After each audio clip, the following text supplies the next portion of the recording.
Avec cette vidéo, on débute l'étude du chapitre 35 de mes notes de cours, chapitre qui met en relation le potentiel électrique, symbole V, l'énergie potentielle électrique, symbole U, indice petit e, la charge électrique qu'on a déjà rencontrée, petit q, le courant électrique, I, et la résistance R.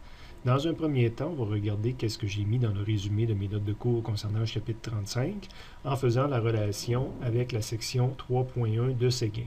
Donc, je vous invite à ouvrir Séguin à la page 213, en prendre connaissance et à comparer le contenu de l'aperçu de Séguin avec ce que j'ai mis dans le résumé.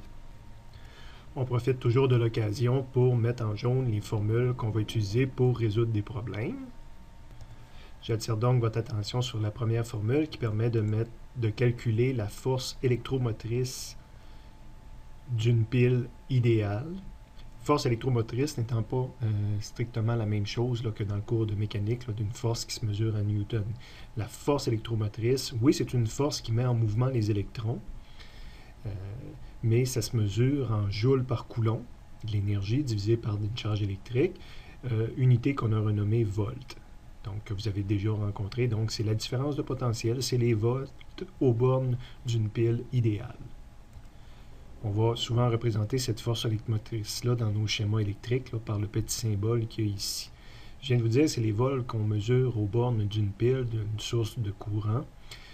Souvent, les gens vont dire « mais c'est pas le delta V, ça, qu'on mesure aux bornes d'une pile. » Oui, c'est le delta V. Pour une pile idéale, de parler de la différence de potentiel aux bornes de la pile et de parler de la force électromotrice, c'est la même chose. Mais c'est pour une pile idéale. On verra que dans les faits, une pile idéale n'existe pas toujours et que la force électromotrice, c'est une valeur, puis que la différence de potentiel qu'on mesure aux bornes, habituellement, est légèrement inférieure parce que c'est pas une pile idéale, que la pile possède une résistance interne qui dépense une partie de notre voltage, si on veut.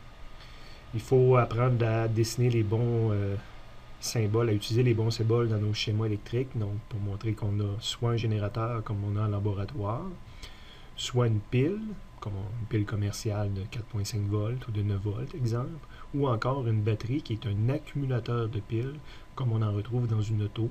Donc, c'est plusieurs piles en série, donc on en dessine seulement deux. Puis on voit que pour tous les dessins, j'illustre que ces choses-là servent à créer une force électromotrice qui met en mouvement les électrons dans un conducteur électrique. Donc, c'est les symboles qu'il faut utiliser. Déjà rencontré normalement au secondaire, comment calculer... non, je pense que c'est peut-être nouveau, peut-être que vous ne les calculiez pas comme ça au secondaire. Donc, comment calculer le courant électrique? C'est des coulombs par seconde, donc c'est la charge électrique qui se déplace dans un intervalle de temps, donc la quantité, la variation de charge électrique pour un intervalle de temps donné. Donc, ça, on va l'utiliser pour résoudre certains problèmes. C'est un courant électrique moyen que ça nous donne, de façon plus rigoureuse. Je l'ai mis en jaune, mais je ne suis pas sûr qu'on va l'utiliser comme tel pour résoudre des problèmes. De façon plus rigoureuse, si je veux connaître le courant à un instant précis, donc pas le courant moyen, mais le courant instantané, c'est la dérivée qu'il faudrait prendre. Nos delta, c'est à la limite quand delta t tend vers 0. Fait que vous avez vu en mathématiques, c'est la définition d'une dérivée. Ici, dans le résumé, vous avez le symbole qu'on utilise pour représenter le courant qui circule dans un fil électrique. Attention, on dessine une petite flèche, mais le courant, ce n'est pas une quantité vectorielle. Okay? Donc, c'est un scalaire positif, le courant est toujours positif, donc ce n'est pas un vecteur. Je ne dessine pas un vecteur. La petite flèche que j'ai dessinée en dessous ici, ce n'est pas un vecteur, c'est tout simplement le sens du courant. Et au-dessus du i, je ne mets pas la petite flèche qu'on met sur une donnée vectorielle. I n'est pas un vecteur. Attention. À la deuxième page du résumé, on continue encore un peu avec du contenu de la section 3.1, la définition de la résistance électrique. Donc, quand on veut le calculer, c'est aux bornes d'un élément électrique, quelle est la résistance d'une composante électrique quelconque? C'est la variation de potentiel électrique, la variation en volts qu'on peut mesurer aux bornes de la composante électrique divisée par le courant qui circule dans l'élément. Delta V sur I, donc des volts sur des ampères. Par définition, on a appelé ça des ohms, avec le symbole oméga. À la suite, la partie centrale de cette page-là, c'est de la section 3.2 de Séguin, fait que je vais y revenir en temps et lieu. Il y a juste la partie du bas qui continue à correspondre à la section 3.1, c'est la loi d'Ohm, que vous avez probablement vu au secondaire. C'est la même relation qu'on vient de voir en haut, c'est qui a été réécrit autrement. Delta V est égal à RI, c'est ce qu'on appelle la loi d'Ohm. Mais attention, la loi d'Ohm implique que la résistance est constante. Puis on verra en laboratoire, entre autres, que c'est pas toujours vrai, que des fois, il y a des éléments électriques que la résistance varie.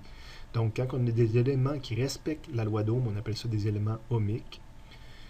Donc, on peut tracer soit I en fonction de V, mais encore c'est encore plus intéressant, V en fonction de I, l'un étant l'inverse de l'autre. Pourquoi plus intéressant V en fonction de I? Ben, c'est parce que la pente de ça nous donne la résistance et c'est une droite, donc on a une pente constante, on a un R constant.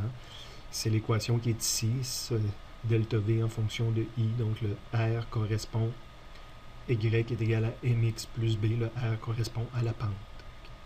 Il y a des éléments qui ne respectent pas la loi d'Ohm, donc ils vont quand même respecter cette partie-là.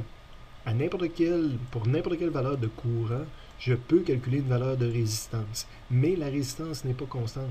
Donc, je peux, pour un élément qui ne respecte pas la loi d'Ohm, je peux quand même tracer un V en fonction de I, ça va me donner une courbe. Mais là, la pente change. Pour différents I, je n'ai pas toujours la même pente, je n'ai pas une pente constante. Donc, on peut calculer delta V est égal à RI, mais ce ne respecte pas la loi d'Ohm, la résistance, la pente n'est pas constante.